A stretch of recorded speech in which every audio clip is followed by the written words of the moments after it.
They are precious in life. That's what drew me in. When Blood Breaks Down tells the stories of 3 patients who arrive at the hospital, each within a day of the others. 3 people, all told to get their affairs in order when a blood test returned drastically wrong. Joan, a 48-year-old surgical nurse and mother. David, a 68-year-old husband, father, and grandfather. And Sarah, a 36-year-old pregnant mother and wife. One randomly thought, 24 hours earlier, that she was catching a bad cold.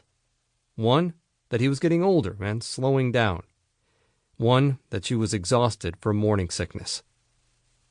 And each one made decisions that no person should ever have to make. Decisions that affect their lives and the lives of those closest to them. The 3 patients portrayed in this book are actually composites of people I have cared for over the years. The conversations, the medical twists and turns, the aspects of their lives that precede and follow their diagnoses, all really occurred, though not necessarily to or for the persons to whom they are attributed. The discoveries that led to the treatment options for Joan, David, and Sarah, whose names I chose as aliases, as well as the biological basis of their cancers, are remarkable. So too is the research behind the causes of leukemia, how doctors and patients communicate with each other, and how we all handle a person whose death is imminent. Perhaps most remarkable, though, is their undaunted spirit, their utter humanity in the face of a treasonous bone marrow that has turned on them. The chance to have even a glancing relationship with inspiring people like this, that's what really drew me in. MAS. 1.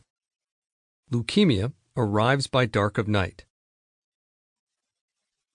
I jumped up and shook hands with this man who'd just given me something no one else on earth had ever given me.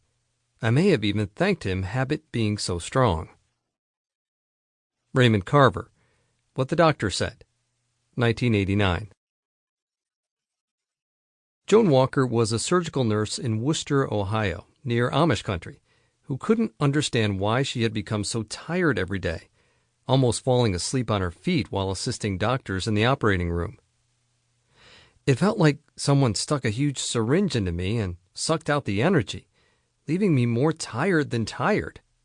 I was a shell of a body, going through the motions of the day, she later told me. Wooster, located about 50 miles south of Cleveland in Wayne County, is typical of the state of Ohio in many ways. It is headquarters to businesses such as Daisy Brand, the maker of sour cream and cottage cheese, and the Wooster Brush Company, which manufactures paintbrushes and rollers. It is also an agricultural center that encourages its young residents to participate in 4-H programs and compete at the Wayne County Fair. As a result, industrial complexes and rural roads leading through bucolic farmland exist in equal measure. The patients Joan cared for reflected this balance, which she loved. Many, including Joan, had never left Wooster. Their families, like hers, had lived in the area for generations and collectively pitched in to help raise the children. At the hospital, she often cared for her friends, and there were few secrets.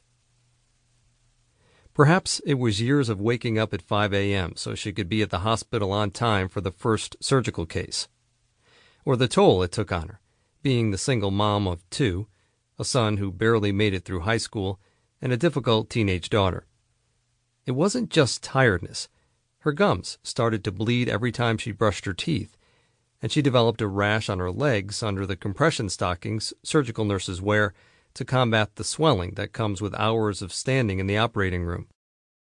When she mentioned these symptoms to the doctor she had worked with for more than a decade, he insisted she have her blood counts checked.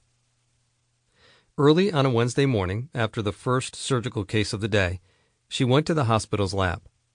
With the technician who drew her blood, she joked about his ability to collect it on the first stick. He succeeded. After she had assisted on the second case of the day, a young man undergoing a hernia repair, the surgeon asked her to come into his office. He had just received a terrifying phone call from the lab.